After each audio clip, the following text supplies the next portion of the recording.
I know what it feels like if you have a full-time job. I know what it feels like if you have a full-time job and raising kids, growing a family.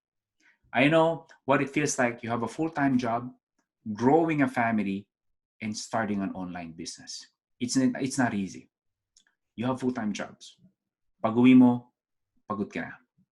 But here's the thing. It's either you do it or not. Kaya nga po yung module 1 natin, there's a big why. Why? Because this is a matter of priorities. How much you want this? How much do you want to make this happen? Yun po yung magkakatanong. I remember when I first launched IBMC a couple of years ago, I wrote a sales copy and launched IBMC. I'm not sure kung may bibili. Okay, but just I launched it. It was my birthday. Birthday ko, September 28. Sabi ko, should I release this? Bukas na lang kasi birthday ko ngayon eh. Pero sabi ko sa sarili ko, ano naman kung birthday mo? Just go out there. Release it. Sabi ko sa sarili ko, pag naging successful naman to, Diyos ko, araw-araw birthday ko ang selebrasyon. Imbitado kayong lahat. And sure enough, ganun nga po yung nangyari. What I'm trying to say, ano po yung pinupoint ko? Put this thing in priority. My friend, if you do not put your health in your priority, are you gonna be healthy? Yes or no? If you don't put your family into priority, are you gonna have really good and healthy relationship with your spouse? Of course not. If you do not put priority on your spirituality, and I don't care whatever religion belief you have. I'm a Christian. I believe in Christ.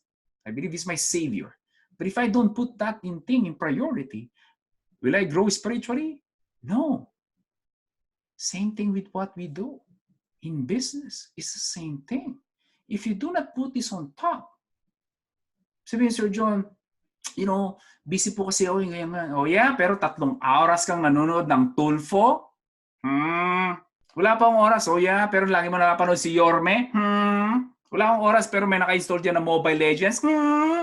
Niloloko mo ba ako o niloloko mo ako? Guys, you guys are an adult. I am not your mom, nor I am not your dad. It's either you make it happen or not. You can easily blame Duterte if all you want. You can blame your boss. You can blame your spouse because he doesn't support you. You can blame Coach John because he didn't respond immediately. You can blame everyone else. But that won't help you, my friend.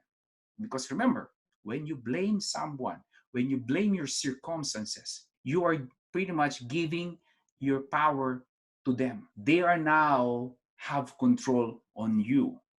But it's not their fault. It is your fault. It is in your head. Wait, before you go, do not forget to click that red subscribe button below. Appreciate it. Thank you for watching.